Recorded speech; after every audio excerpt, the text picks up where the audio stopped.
Yo nací en Stuttgart, en Alemania, Stuttgart.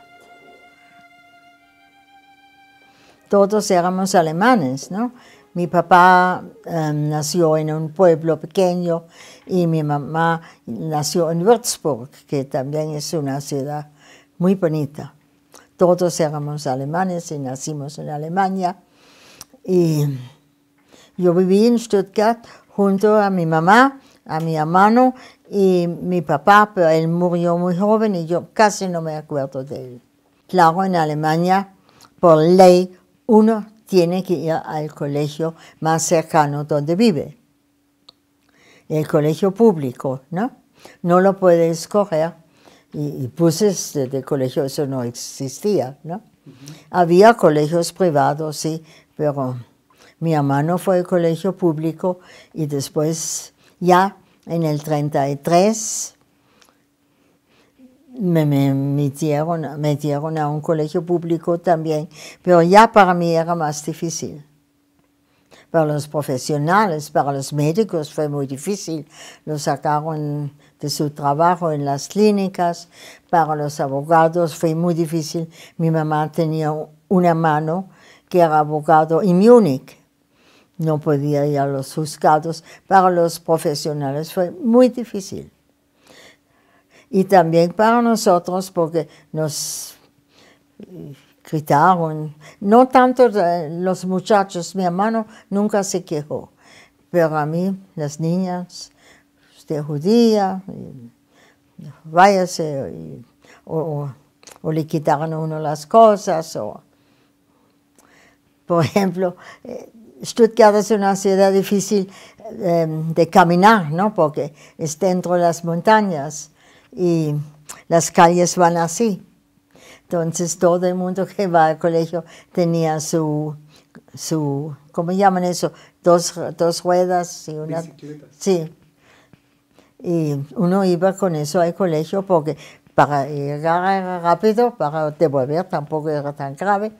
Y siempre nos robaban esos aparatos. Entonces ya mi madre dijo que no iba a comprar otro y había que levantarse mucho más temprano para llegar allá.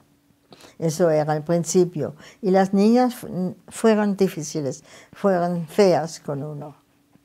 Y las que estaban en mi curso tuvieron mucho más suerte. Una se fue a España, una se fue a Palestina, lo llamaban en esa época, ¿no? Y una se fue a México y al fin yo quedé sola. Los que no eran judíos, sí, muy malos. Me escondía con las cosas, como son las niñas, ¿no? No me hicieron daño así, pero yo estuve siempre muy triste y lloré en el recreo. Y las niñas entraron a la Hitlerjugend, se llamaba eso, ¿no? Las juventudes Sí. hitlerianas. Eran en sus uniformes y uno así. Hitler llegó al poder. Porque Alemania, eso yo supe de mi madre, porque yo no había vivido todavía, que Alemania perdió la guerra, perdió las colonias en África. Y tenía una gran desempleo.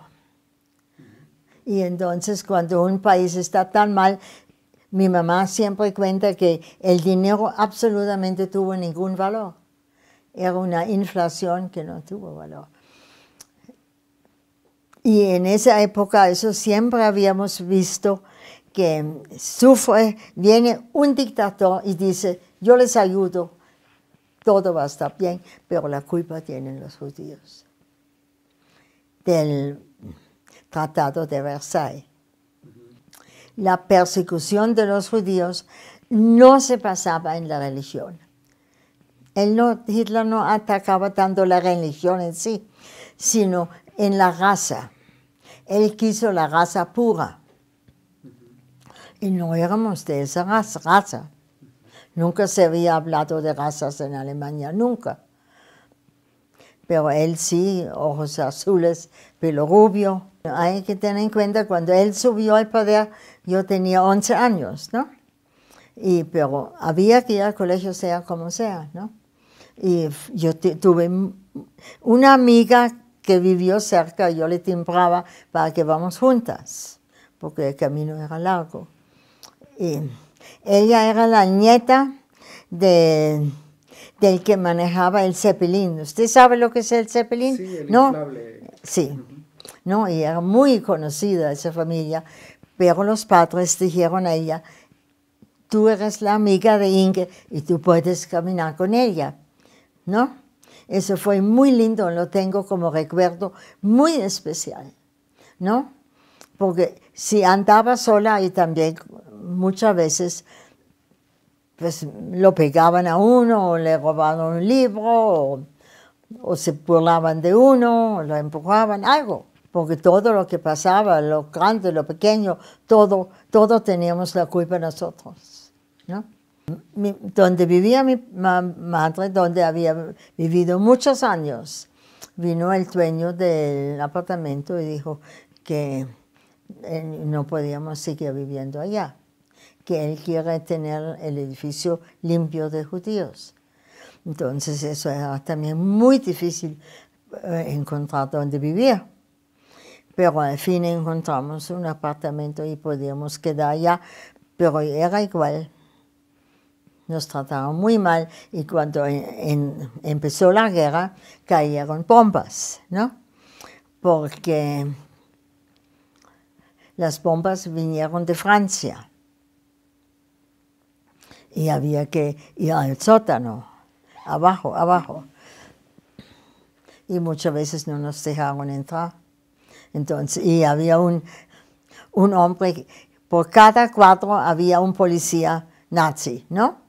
A castigar a los que no bajan o llevan una linterna o una vela o algo, o no se sienten abajo en el sótano. Y siempre nos regañó bastante, aunque nosotros sí bajamos, pero los otros sí decían que no hemos bajado. Y teníamos que papel negro en la ventana. Después vinieron y dijeron que salió luz. Fue igual de terrible en el otro. Entonces vino una ley que uno tenía que dejar la vivienda y otra vez a buscar. Y teníamos mucho miedo porque sabíamos que el Greenspan había matado al secretario de embajada. Enseguida todo el mundo pensó, eso sí, nos va a costar caro, ¿no? Pero no sabía mucho y estaba de afán, era noviembre, todavía era de noche, ¿no? Y mucho frío. Y me vestí rápido, corrí al colegio, así que hasta que yo llegué al colegio no me di cuenta de nada. Y estuve allá en el colegio cuando me llamaron y me dijeron que había llegado mi madre. Yo me asusté muchísimo, muchísimo, porque ella nunca había ido al colegio, ni lo conocía. Eso no se acostumbraba que los padres venían. Y ella venía y me dijo, mira, tú tienes que traer tus cosas, tú no puedes volver allá, porque ya te lo explico, eso me dijeron mis vecinos, y vamos rápido.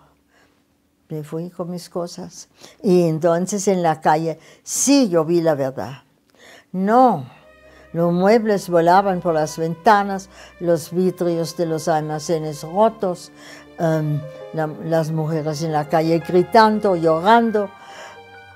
Eso era tan terrible.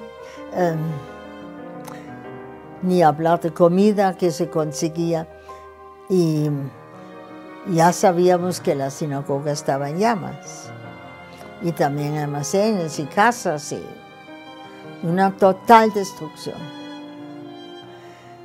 Caminamos encima de los vidrios y llegamos a la sinagoga. Allá estaba la SS y la SA. Y los hombres de los bomberos para que el fuego no se vaya a a la casa de los alemanes. Estábamos allá parados y no se podía creer lo que vimos. Hasta que al fin mi madre decidió regresamos, porque pensamos que alguien en la sinagoga nos conoce, pero no había nadie ya. Y los libros de rezo, los talitim, todo en la calle llovía. Y a mí no se me olvida eso nunca.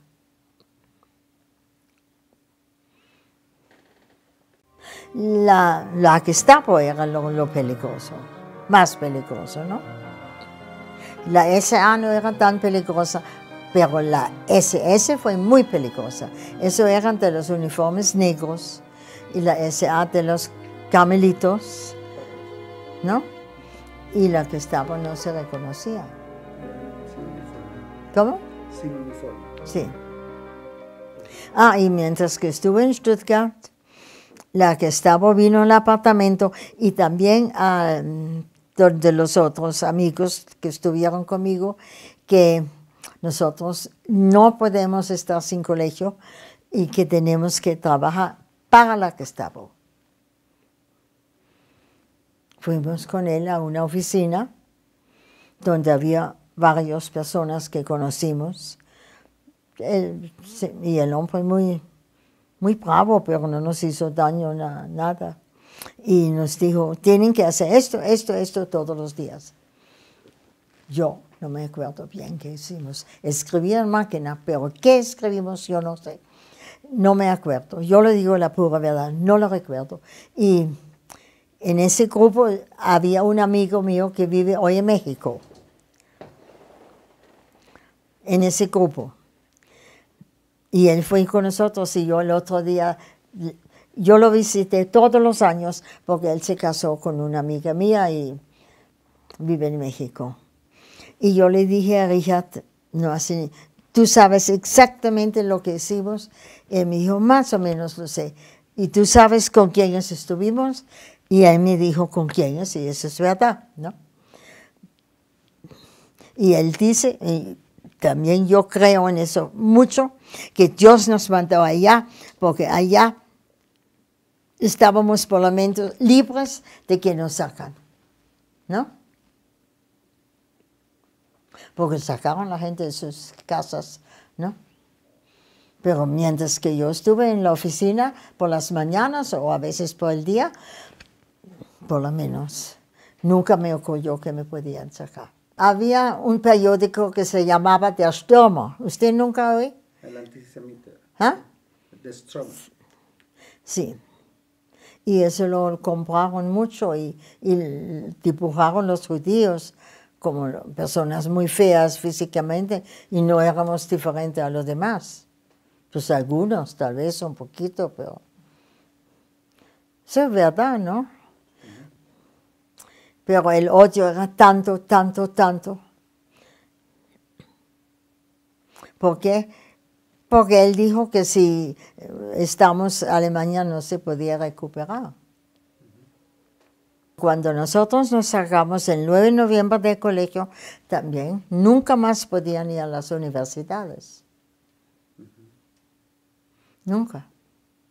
Es que era, siempre después hemos pensado que Hitler nos quiso al principio alejar de toda cultura, por eso nada de colegio, nada de universidad, nada de teatro, por ejemplo, nada de esto. Nos quiso alejar de estudiar, de mejorarnos y también de ganar para vivir, ¿no? Estados Unidos siempre era un país que iba a recibir inmigrantes, ¿no? Sea de Italia, sea de Escocia, ¿no? Y después pusieron cuotas a cada país, como usted sabe. Sí. Y la cuota de Alemania se llenó tan rápido que cuando nosotros fuimos al consulado, ya la cuota, podíamos salir a Estados Unidos dentro de 10 años. En la noche de cristales vimos ya la verdad. Y eso solamente era para mi madre y para mí, porque mi mamá tenía tanto miedo por mi hermano. Usted conoce las leyes de Nuremberg, ¿no? Sí, sí, que los judíos no podían estar con los alemanes. Y buscaron muchas veces a jóvenes como mi hermano de 15, 16, 18 años y los llevaron a Dachau. Dachau era el campamento más cerca de Stuttgart. ¿Usted conoce Dachau? No, no, el nombre, Dachau, sí. Eso era uno de los primeros campos. Entonces mi madre se puso tan nerviosa que un día ella tomó un tren y fue donde unos familiares que tenían un negocio de como dice, unos molinos de algodón para hacer, bueno, yo nunca lo vi, y lo tenían unos molinos en Italia, unos molinos en Suiza y unos molinos en Japón y en India.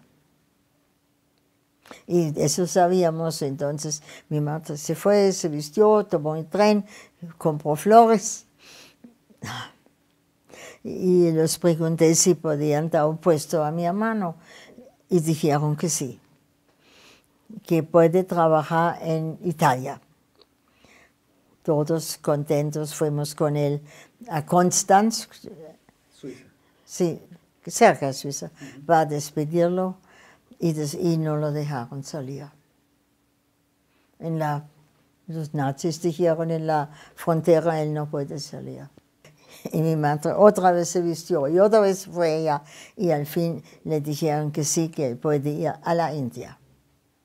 Y así se fue a la India. Tenía, yo no sé, creo que 18 años o 17 años. Y se fue a la India. Allá lo recibieron de la fábrica. Y estalló la guerra en el 38, más o menos, sí. 39. 39. 38, 39 fue cuando fueron a Polonia. Polonia. En 38 fue el Anschluss, la anexión Sí, de Austria. sí, de Austria. La invasión de Checoslovaquia. Sí. Entonces, sí, se fue en barco. 6 semanas estuvo en el barco. Y llegó a la India. Él no ha contado absolutamente nada. Y a poco tiempo, ya cuando empezó la guerra, llevaron todos los judíos a un campo de concentración en las montañas, en la India. ¿Por qué? Porque eran alemanes y la guerra era con Alemania. India era una colonia inglesa. Y eso fue terrible para él, porque él no sabía si vivimos y dónde estamos, y o qué nos pasó, o si vivimos todavía en la misma parte, absolutamente. Y él es tan buena persona, él vive todavía, ya tiene 92 años. Estuvimos solos allá, con la guerra salimos, porque nos tocó en los sótanos, y donde nos permitían comprar comida, la compramos, y lo peor era comprar el carbón, porque las estufas, uno lo calentaba la casa con carbón, ¿no? No nos quisieron vender el carbón. Y dijo mi mamá, y yo creo que ella tenía toda la razón, si eso sigue, nos morimos de frío y de hambre. Yo creo eso. Si no se puede comprar comida, si no se puede comprar carbón. Entonces, otra vez mi mamá se vistió y otra vez se puso sus sombreros y su mejor ropa y tomó el tren para hablar con ellos, y ellos dijeron que nos podían conseguir una visa temporal a Liechtenstein. al ducado. Al ducado, sí. Y nos iban a ayudar mientras tanto con para vivir, ¿no? Eran muy buena gente, francamente. Y tuvimos mucha suerte. Fuimos en el tren, ellos hicieron el trámite y fuimos en el tren a Liechtenstein, pero, no, cuando ya todo se volvió tan horrible, había un señor en la sinagoga que se llamaba Julius Baumann, Baumann. Y él dijo que él no se iba a ir a otra parte antes de que uno de nosotros queda todavía en Stuttgart. Y así fue. Y nosotros fuimos casi a la sinagoga, que ya no era sinagoga, todas las noches para estar con él. Nosotros, yo tengo fotos, como estamos con él, somos pocos. Pero estamos con él y él dijo que había que tener fe, que eso no podía durar tampoco, y nos dio mucha fe, mucha ayuda. Y él dijo que sí, que nos iba a ayudar también en el exterior y que tenemos que estar fuertes. Y cuando yo estuve en el tren para Liechtenstein, todos vinieron al tren, decía hasta luego. Yo lloré, porque eso era tan terrible. Y mi mamá se puso brava porque dijo, tú tienes que dar gracias a Dios que puedes salir, pero yo no quise, porque ellos estaban ahí y eran mis amigos. Y no se salvaron. Bueno, yo cuando fui al cementerio, bueno, otra cosa sí, eso fue muy, muy, muy duro para mí también. Mi madre no entendió eso. Fuimos a Liechtenstein y nos ayudaron los familiares muy queridos. Y yo le dije a mi mamá, ¿qué será de nosotros aquí? No podemos estar todo siempre. Entonces ellos también dijeron que eso no es vida para uno. Y trataron de conseguirnos una visa para Cuba. Porque el número que teníamos de Estados Unidos, 22 años, eso no sobrevive a nadie.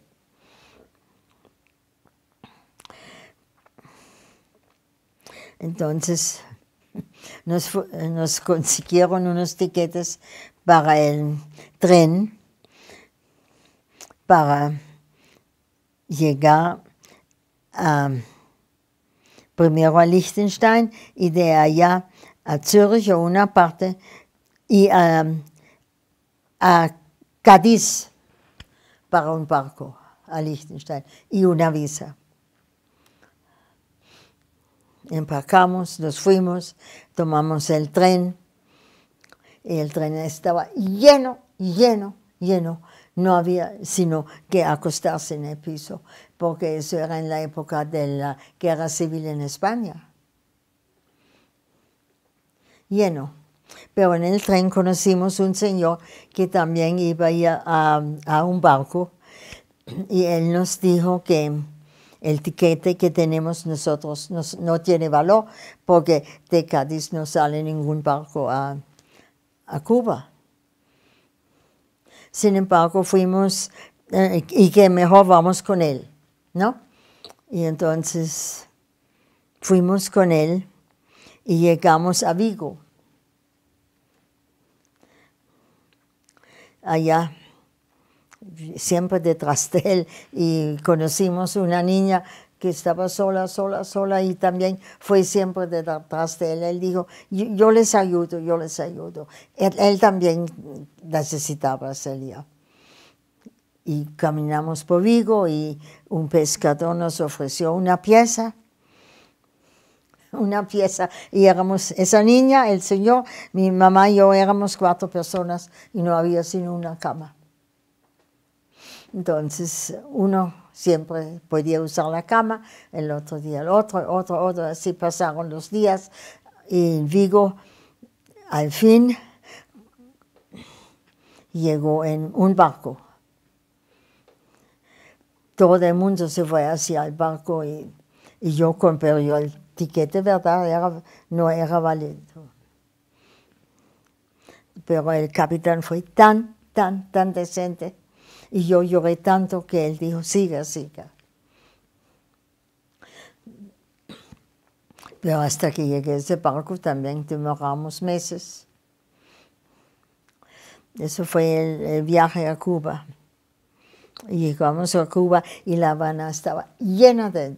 Dicen que en esa época había 30,000 refugiados ya en La Habana. ¿Judíos? ¿Cómo? ¿Judíos? Todos judíos.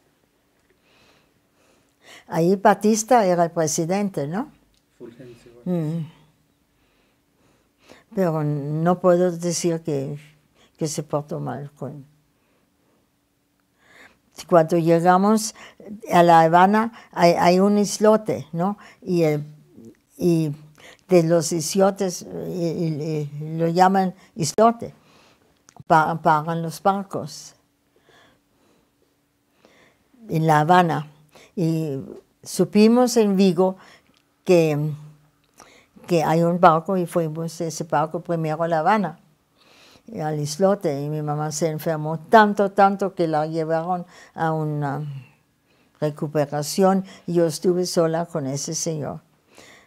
Él se llama Alt, él fue tanta ayuda. A-L-L-T. Pepe Alt. Y él era austriaco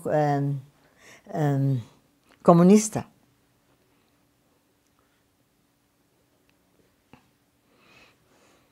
Y estuvimos mucho tiempo allá y después se recuperó mi mamá un poquito y las autoridades nos llevaron a La Habana en bus. Ese hotel, yo no sé, era como una cárcel, se veía como una cárcel, ¿no? Y allá todo el mundo a ver si le dan una pieza, estuvimos en ese hotel. Y él también, y conocimos una niña en Vigo que dijo que quiere estar con nosotros también. Y allá estuvimos muchos meses. Esperando la visa a Estados Unidos, que nunca llegó. Hasta los 10 años.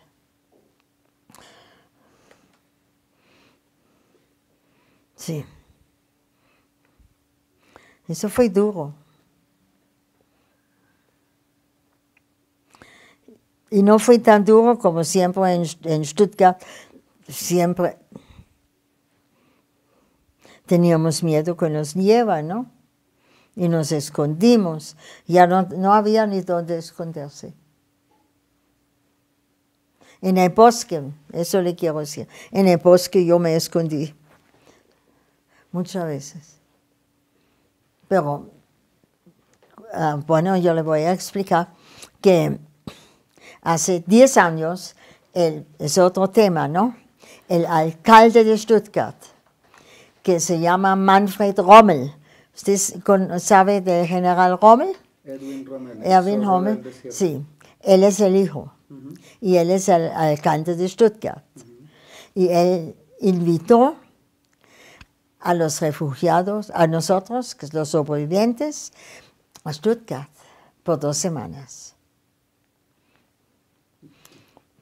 ¿No? Y éramos mucha gente. Vinieron de muchas partes, de África, de Estados Unidos, y donde vivían ya, ¿no? Y él hizo recorridos con nosotros por los pueblos, y él dice que todo el mundo supo, todo el mundo. Hoy dicen que no supieron, pero sí supieron. Y él nos hizo entender que esto nunca más debe pasar. Fue inolvidable esa visita.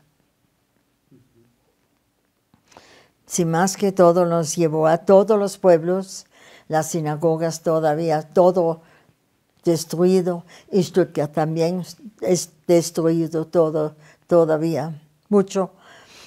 Y él dice que él supo, y él era un niño entonces. Sí, supieron. Eso no es verdad que no supieron cómo vivieron, como había soldados que tenían 2, 3 semanas para estar en la casa, ¿no? De licencia. Sí, ¿cómo no van a saber? Sí, había muchos soldados que fueron a la casa, especialmente los que fueron a Rusia, porque se le enfriaron los pies, ¿no? Perdieron los pies, les merece bien. El Kindertransport empezó después de la noche de los cristales rotos, enseguida después. El día después, el barón Rothschild y el del cine, ¿usted es Richard Attenborough? ¿Ha oído de él? Que hizo la película de Gandhi. Ah, sí. Dijeron, pues no podemos salvar a la gente, pero podemos salvar niños.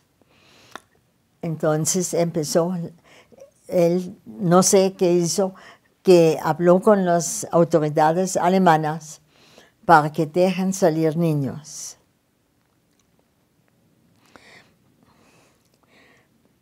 Había que organizar esto, ¿no?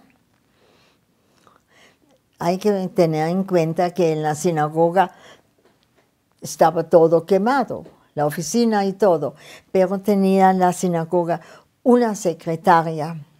Y yo el otro día dije a mi hijo Roberto, yo sé que todos tenemos que agradecer nuestra vida a esa secretaria. Sí. Ella hizo listas donde sabe que hay niños y nos mandó a nosotros, mi amigo de México y otros adolescentes, que vamos de casa a casa donde hay niños y preguntamos a los padres si quieren mandar a los niños a Inglaterra, a familias ingleses, y que los niños van a estar ya bien y va a estar vigilado y todo va a ser muy bonito. Y algunos no quisieron, otros sí quisieron. Y eso pasó en todas las ciudades, en Frankfurt, en Berlín, en Stuttgart, en las ciudades grandes. Y el primer transporte salió todavía en diciembre y fue de Viena. Más o menos 10,000. Yo tengo el libro, porque yo no lo podía contar, ¿no? Claro. 10,000, más o menos, dice el libro. Fue una cosa muy increíble que eso se podía hacer. Muy pocos días antes de la guerra, ¿no? Los niños que fueron y los padres dijeron, escríbanos, nunca podían escribir. Ya no había comunicación. Todos hicimos lo que nos dijo la secretaria. Vayan allá, vayan allá, vayan allá. Y mi mamá estaba muy, muy intranquila porque una vez me mandaron afuera en los pueblos donde vivían judíos. Y ella tenía un miedo que no vuelvo y yo tenía mucho miedo. Pero no había teléfono, ¿no? No había nada. Pero bueno, se apuntó que tal vez estos niños, después había que traerle la lista que los nazis permitieron que llevaban de ropa. Había que, no sé cómo lo avisaron a Inglaterra, pero muchas damas o jóvenes como nosotros fuimos a las direcciones que nos daban, porque eso, teléfono, todo eso no existía. Entonces, la Gestapo nos dio una lista que podían llevar los niños, cuando ropa interior, cuando esto, cuando lo otro, un juguete, todo. Con esa lista fuimos a las casas y después le decimos a los padres, tal y tal día salen, ¿no? Tal y tal día ustedes tienen que estar en la estación de trenes y vienen las damas a llevarse, las damas escogidas, a llevar a los niños al tren, y los trenes todos los trenes tienen un sitio donde vienen otros trenes, para que hay más niños. El tren con el que yo fui fue a Heilbronn precisamente, ¿no? Y de Heilbronn a Frankfurt. Y en Frankfurt yo ya tenía que estar lista con los niños. Y pobrecitos, ya ni sabían a dónde iban. ¿Usted se imagina eso? Tan triste.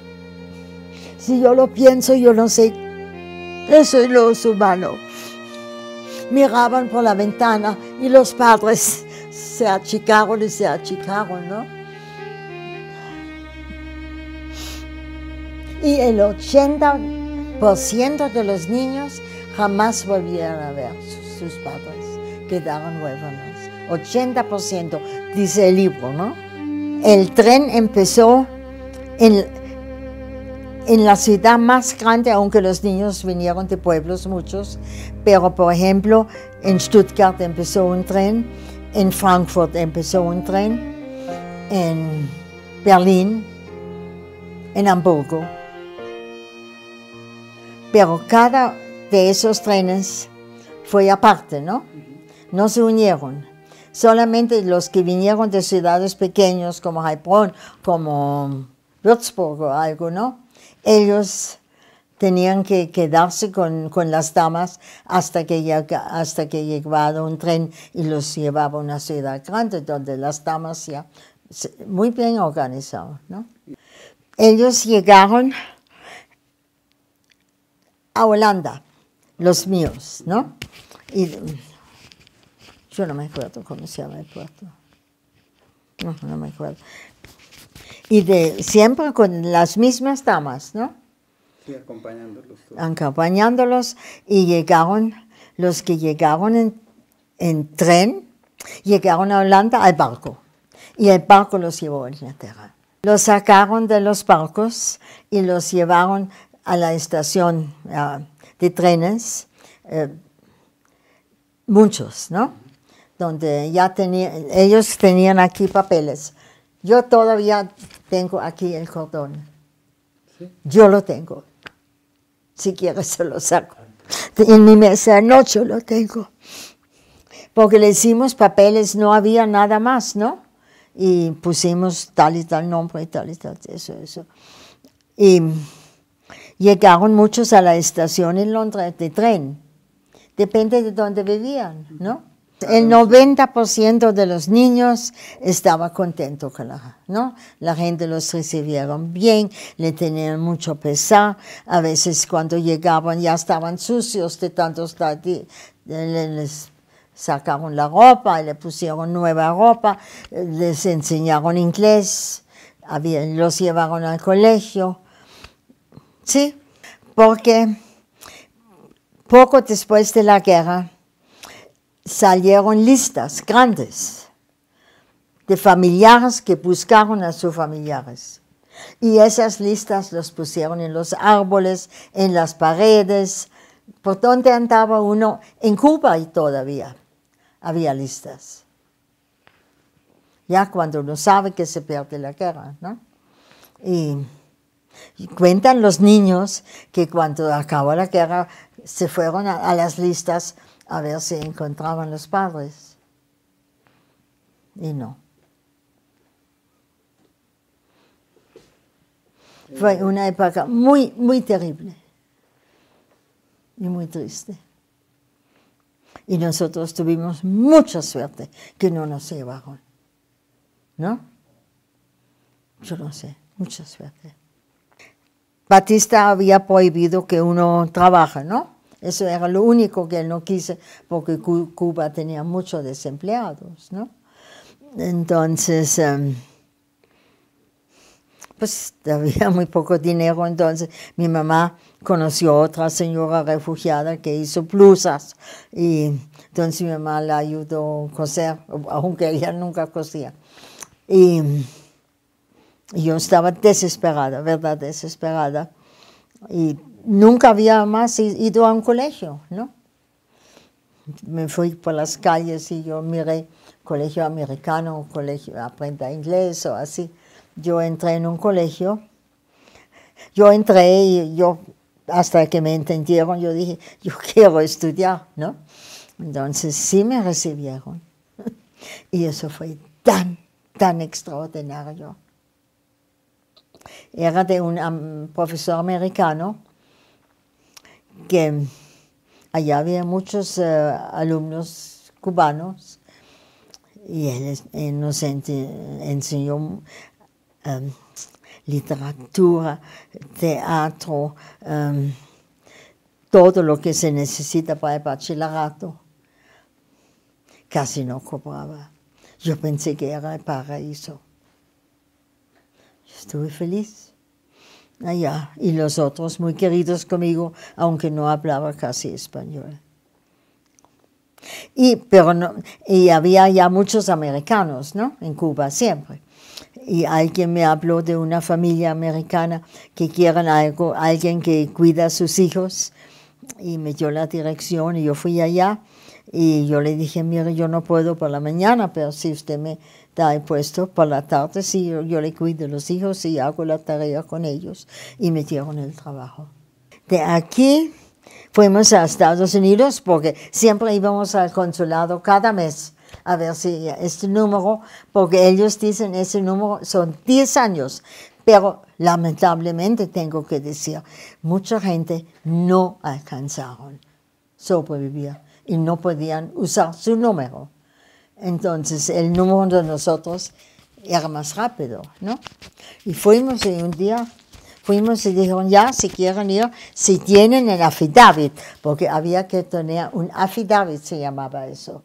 Eso es que la persona en Estados Unidos que usted conoce, ella tiene que firmar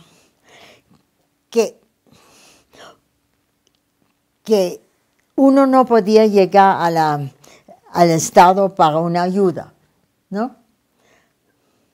Sino, si uno se enferma, tiene que pagar el que da el affidavit.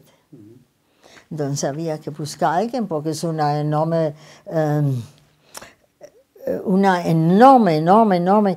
cosa. Si alguien se enferma, puede uno perder todo su dinero, ¿no? Allá es muy costoso. Pero el familiar nos ayudó con alguien y tenemos el affidavit, entonces había que volver a ver si el número todavía está válido y hacer los otros trámites. Y fuimos a Nueva York, donde había una tía de muchos años, donde podíamos quedarnos un tiempo y eso lo hicimos. Mi mamá siguió cosiendo y yo me fui al Hunter College. ¿Sabe que es una universidad del Estado? No vale, ¿no?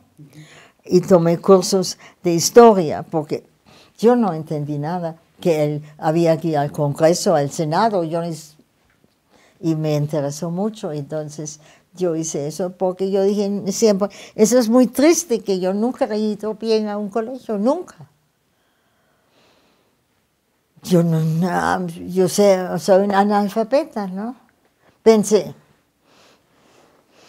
y estudié de noche. Yo tomé los cursos de noche en Hunter College y en el día busqué los avisos del periódico y había un aviso de alguien que habla español y fui allá y trabajé allá. ¿Qué más se puede hacer? Conocí a mi esposo con unos amigos, en una comida lo conocí. Él era de Berlín y vivía en Bogotá. Entonces me casé y fui con mi mamá a Colombia. Y vino mi hermano, ¿no? Pero mi hermano vino tan enfermo de los nervios, que tenía que estar bastante tiempo en una clínica. Eso debe haber sido terrible, de estar en esas montañas. Tantos años, ¿no? 6, 7 años hasta que se acabó la guerra.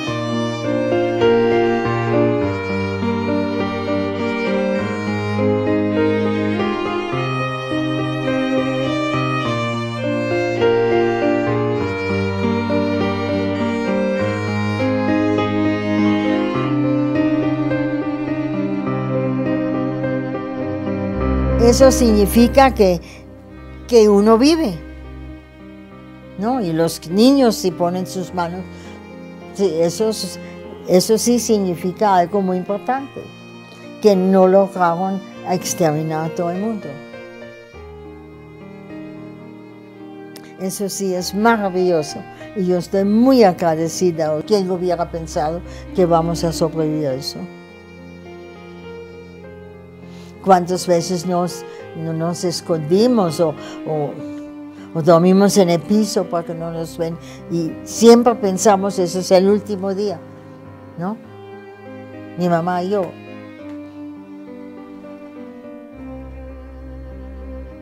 Nunca pensamos, yo no pensé eso. Yo pensé, ahí quedamos.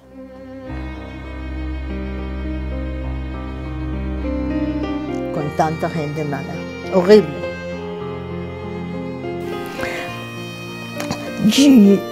Yo no soy muy religiosa, sin embargo, yo creo que los que estamos aquí es porque Dios no quiso.